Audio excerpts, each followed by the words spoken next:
আপনারা যারা গণতন্ত্র দিবসে বহু মহাপুরুষদের ছবিগুলো যারা আপনারা ব্যবহার করছেন, আপনাদেরকে যদি বলি তো আপনারা আমাকে বহু রকম কমেন্ট করে বসে থাকবেন। আচ্ছা আপনারা বলুন তো, যদি আপনার বিয়ে লাগে তো সেই পিঁড়েতে আপনি বসবেন না সেই পিঁড়েতে অন্য কোনো ব্যক্তিকে এসে বস করিয়ে দেবেন?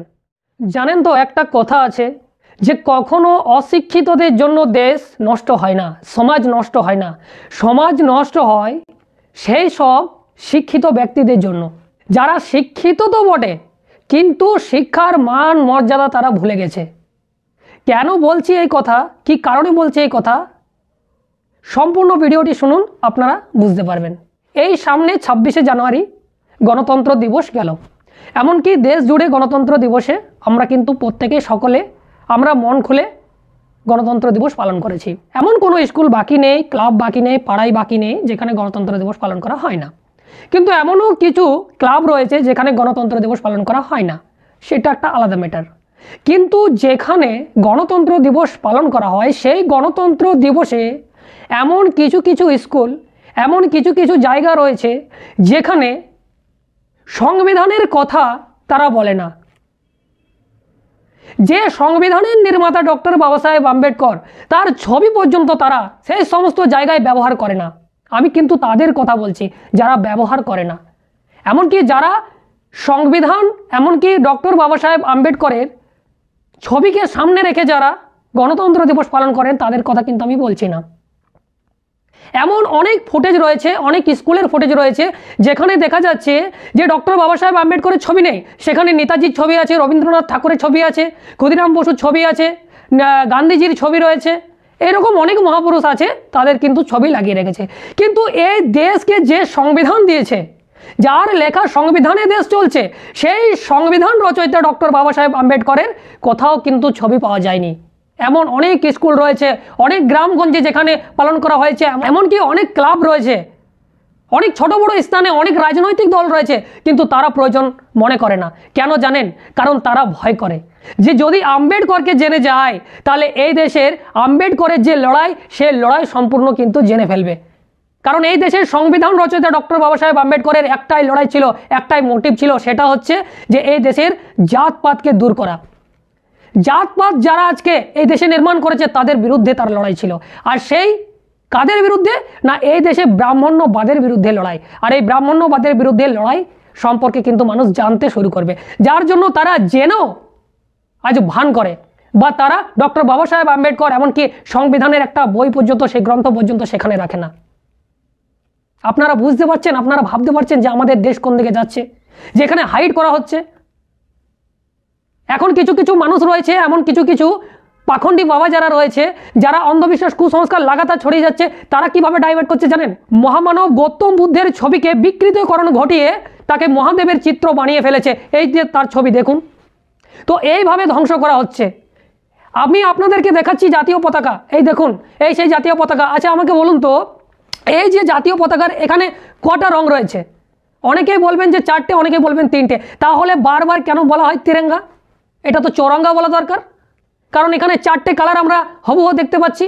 যে অশোক স্তম্ভ যেটা রয়েছে সেটা কিন্তু ব্লু কালারে রয়েছে, তাহলে 4টে স্তম্ভ, তাহলে কিন্তু তিরঙ্গা বলা হয়। আর এটা কে?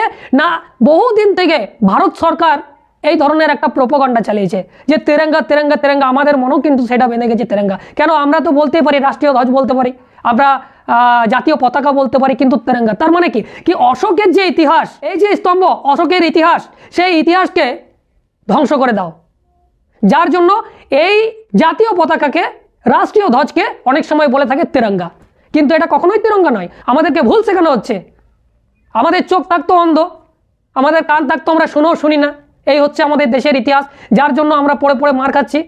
আমি বারবার একটা কথা বলে থাকি যে আজ থেকে 2000-5000 বছর আগে আমাদের দেশে মানুষ শিক্ষা অর্জন করতে আসতো, সেখানে টপ ওয়ার্ল্ডের আমাদের বিশ্ববিদ্যালয় ছিল, আর আজকে আমরা জিরোতে আছি। কিন্তু মন্দির মসজিদে বলুন, আমাদের এখানে 2-3টে ওয়ার্ল্ডের টপ মন্দির আছে, কিন্তু শিক্ষা ঘোড়ার ডিম আছে, একটা ওয়ার্ল্ডের টপ নেই। তার মানে কি? তার মানে আমাদেরকে এখানে ভুল শিক্ষা শেখানো হচ্ছে যে শিক্ষিত হয়ে কী লাভ। এখন তো বলছে শিক্ষিত হয়ে কী লাভ, সেই তো কাজ করতে হবে, কারণ ব্যবস্থাটাই সেরকম নির্মাণ করে দিচ্ছে, যার জন্য শিক্ষার হার থাকলেও আপনার কিছুই হবে না। তো যে কথাটা আমি বলছিলাম যে আজকে দেশের গণতন্ত্র দিবস পালন করা হলো, কিন্তু দেখা যাচ্ছে বহু মহাপুরুষের ছবি রয়েছে কিন্তু ডক্টর বাবা সাহেবকে ভুলিয়ে দেওয়া হচ্ছে। এটা একটাই কারণ, যেটা বললাম যে বাবা সাহেবের আন্দোলন সম্পর্কে মানুষকে এরা সচেতন করতে চায় না। দেশের সংবিধানকে মানুষকে জানতে দেওয়া হয় না, কিন্তু ধর্মশাস্ত্র বলুন সব জানতে দেওয়া হবে, কিন্তু মানুষের অধিকারের কথা বলুন তখন জানতে দেবে না, ঘন্টাও জানতে দেবে না।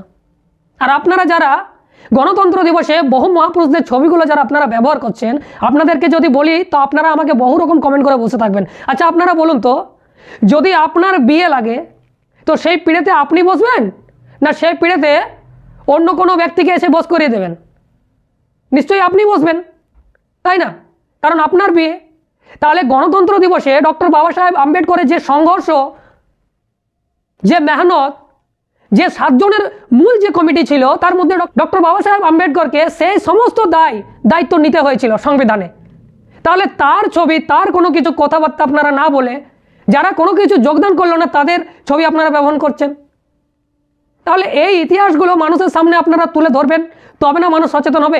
স্কুলে দেখা যাচ্ছে যেখানে ব্যবহার করা যাচ্ছে না গান্ধী, নেতাজি, আরও বহু রকম মহাপুরুষ রয়েছে তাদের ছবি লাগাতার প্রচার করা হচ্ছে, কিন্তু ডক্টর বাবা সাহেব আম্বেদকর যার লেখায় দেশ চলছে তার কিন্তু একটা কথা বলছে না। তাহলে সেই সকল যে স্কুলের টিচার যারা রয়েছে বা শিক্ষক রয়েছে, সেই শিক্ষকেরা কি করে শিক্ষার যোগ্যতা তাদের থাকে, কি করে তাদের তো শিক্ষায় আমার ডাউট হয়, সন্দেহ হয়। তো এই ধরনের প্রোপাগান্ডা চলছে দেশে।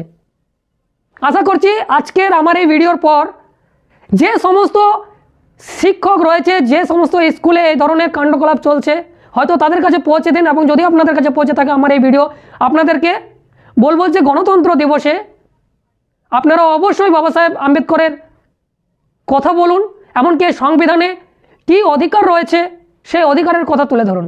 যদি মনে হয় দেশকে আগে নিয়ে যাবেন তাহলে অবশ্যই আমার এই কথাগুলো রাখার চেষ্টা করবেন, নতুবা আপনারা যেভাবে চালাচ্ছেন চালিয়ে যান, দেশ রসতলে যাক, আপনাদের কোনো কিছু দেখার দরকার নেই। যদি এই বিষয়ে আপনাদের কোনো কিছু মতামত থাকে অবশ্যই আপনারা দিয়ে যাবেন। আপনারা দেখছিলেন দ্য লং প্রসেস, আমি ছিলাম আপনাদের সাথে নয়ন, এবং ইউটিউবে গিয়ে সার্চ করুন দ্য লং প্রসেস, এখানে সাবস্ক্রাইব করে রাখুন, কারণ আমি এই ধরনের কন্টেন্ট নিয়ে আসি। এখন এই পর্যন্তই, ধন্যবাদ।